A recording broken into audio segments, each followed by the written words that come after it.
기본이 안 돼 있어요. 좀 많이 배워야 될 것 같습니다. 엉뚱한 소리 하면 그냥 두지 않는다.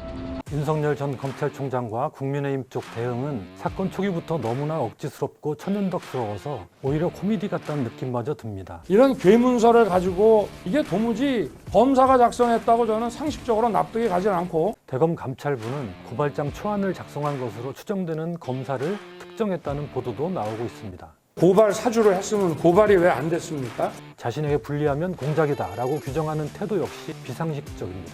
조성은 씨가 국정원이 별도로 관리하는 비밀 요원인 것인지, 아무 말 대잔치식의 공작서를 내놓고 있습니다. 손준성에 보냈다. 그리고 김웅 의원이 그거 받았다. 그게 뭐 문제가 되지? 그런 걸 찾아내면 표창장을 줘야지. 윤석열 전 총장이나 국민의힘이 집권을 원하고 이를 위해 국민의 지지를 얻고자 한다면 이런 태도부터 고쳐야 한다고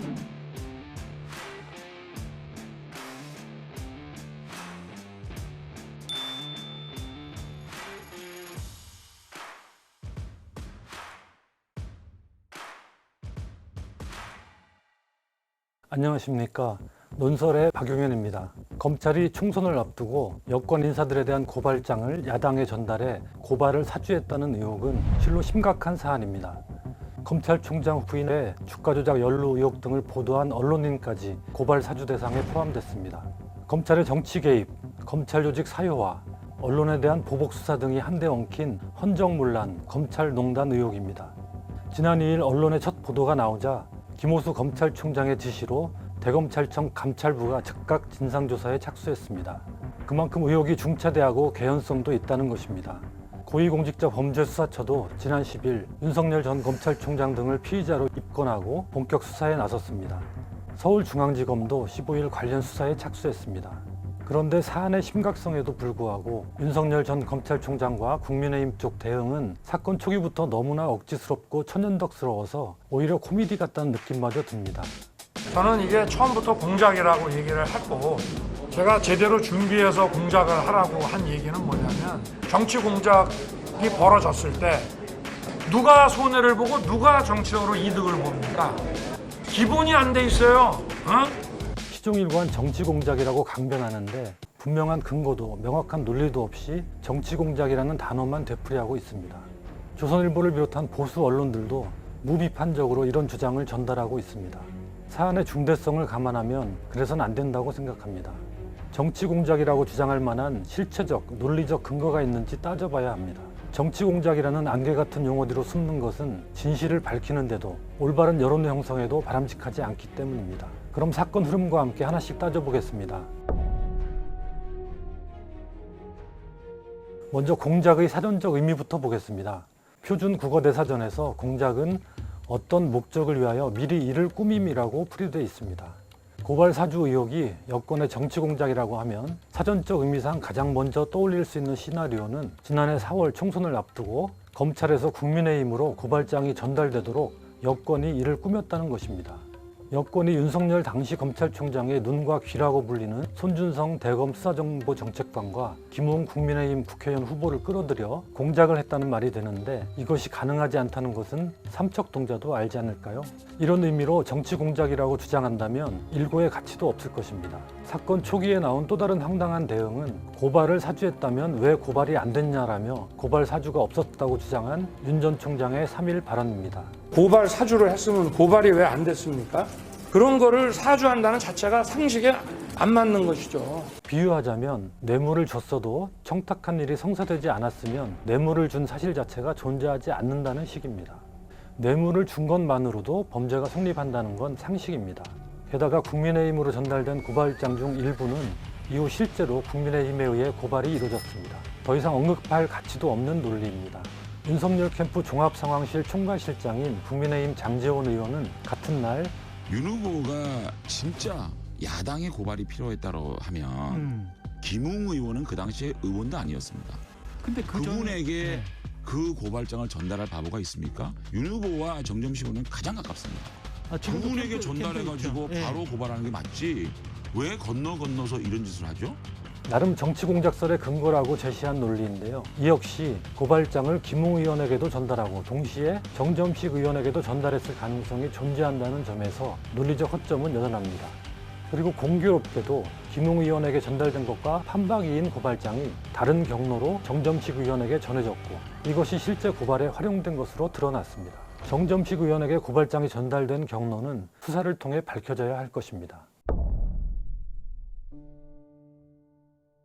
그 출처와 작성자가 나와야 그게 확인돼야 어떠한 신빙성 있는 근거로서 그걸 가지고 의혹도 제기하고 문제도 삼을 수 있는 것인데 이런 괴문서를 가지고 국민들을 갖다 이렇게 혼동에 빠뜨리고 이게 도무지 검사가 작성했다고 저는 상식적으로 납득이 가지 않고 고발장과 이를 손준성 수사정보정책관이 김웅 의원에게 전달한 텔레그램 메시지 자체가 조작됐을 가능성을 제기한 것입니다. 만약 그렇다면 정치 공작이라고 할 수 있을 것입니다. 4월 3일 날에 일어났던 일들이 막 4월 3일자 고발장에 들어가 있더라고요. 윤 전 총장은 4월 3일에 일어난 일이 4월 3일자 고발장에 들어가 있다. 현실적으로 불가능한 일이다라고도 했습니다. 그러나 공수처의 수사와 검찰의 진상조사를 통해 의혹을 뒷받침하는 사실관계가 드러나고 있습니다. 공수처는 손준성 전 수사정보정책관을 고발장 전달자로 잠정 결론을 내렸습니다. 김웅 의원이 이 사건 제보자인 조성은 전 미래통합당 선대위 부위원장에게 텔레그램으로 전달한 고발장 등에 손준성 보냄이란 표시가 있는데 이 손준성의 텔레그램 계정과 손준성 검사의 텔레그램 계정이 일치하는 것으로 드러난 바도 있습니다. 공수처는 고발장을 직접 작성한 게 누구인지 규명하는 데 수사력을 모으고 있고 대검 감찰부는 더 나아가 고발장 초안을 작성한 것으로 추정되는 검사를 특정했다는 보도도 나오고 있습니다. 그렇다면 윤 전 총장이 상식적으로 납득이 가지 않는다, 불가능하다고 했던 일들이 실제 일어난 셈입니다. 윤 전 총장은 12일 이런 말도 했습니다. 공작이라고 판단하는 것은 고발 사주를 내가 안 했기 때문이다. 정치적으로 누가 손해를 보고 누가 이득을 보는지 생각해야 한다. 이 또한 무논리의 극치를 보여줍니다. 윤 전 총장이 개입했는지 여부는 조사가 더 진행돼야 알 수 있을 테지만 개입하지 않았더라도 그것이 고발 사주가 일어나지 않았다는 근거는 될 수 없습니다. 또 윤 전 총장이 개입하지 않았다고 하더라도 이런 중차대한 사안은 공론화하는 게 당연합니다. 게다가 윤 전 총장의 개입 여부를 떠나 최소한 지휘 책임은 져야 하는 사안입니다. 법 질서를 수호해야 하는 국가기관에서 그것도 검찰총장의 핵심 보좌 부서에서 이런 범법 행위가 벌어졌다면 당시 총장의 지휘 책임은 가볍지 않습니다. 그런데도 자신이 하지 않은 일이므로 이를 공론화하는 것은 공작이다라고 규정하는 것은 지극히 자기중심적인 사고입니다. 의혹의 사실관계에 기반해 판단하지 않고 누구에게 유리한지만 따져 자신에게 불리하면 공작이다라고 규정하는 태도 역시 비상식적입니다. 이런 말을 저렇게 당당하게 한다는 게 놀라울 따름입니다. 이쯤 되면 윤 전 총장이나 국민의힘은 정치공작 프레임을 더 이상 입에 담지 말아야 합니다. 오히려 정치공작 프레임으로 국민을 혼란에 빠뜨린 것을 반성해야 합니다. 그런데 고발 사주 의혹이 점점 사실로 드러나자 김기현 국민의힘 원내대표는 급기야 손준성에 보냈다. 그리고 김웅 의원이 그거 받았다. 그게 뭐 문제가 되지? 그런 걸 찾아내면 표창장을 줘야지. 그게 뭐가 문제가 돼? 의혹이 맞으면 맞지 무슨 상관이 있냐, 하등 문제될 게 없다, 이런 말까지 했습니다. 검찰이 전달한 고발장과 판박이인 고발장으로 국민의힘이 최강욱 열린민주당 대표를 실제로 고발해서 1심에서 유죄 판결이 났는데요. 김기현 원내대표는 이를 두고 김웅 의원에게 표창장을 줘야 한다는 말까지 했습니다. 검찰이 선거에 개입하고 총장 측근 가족 관련 의혹을 제기한 언론인을 고발해달라고 야당에 사주해도 아무런 문제가 없다니 귀를 의심하지 않을 수 없습니다. 범죄 행위를 노골적으로 감싸는 무렴치이자 국가기관인 검찰과 공당이 넘지 말아야 할 선조차 구분하지 못하는 무지의 극치입니다. 지난 8일 열린 최강욱 대표 항소심 재판에서 법원은 고발 사주 사건의 사실관계가 확인된 다음에 판단을 내리겠다며 공판을 2달 뒤로 미뤘습니다. 고발 기소 과정에 문제가 있었다면 재판에서도 이를 고려하겠다는 의미로 읽힙니다. 그만큼 이번 의혹을 심각하게 보고 있다는 뜻입니다.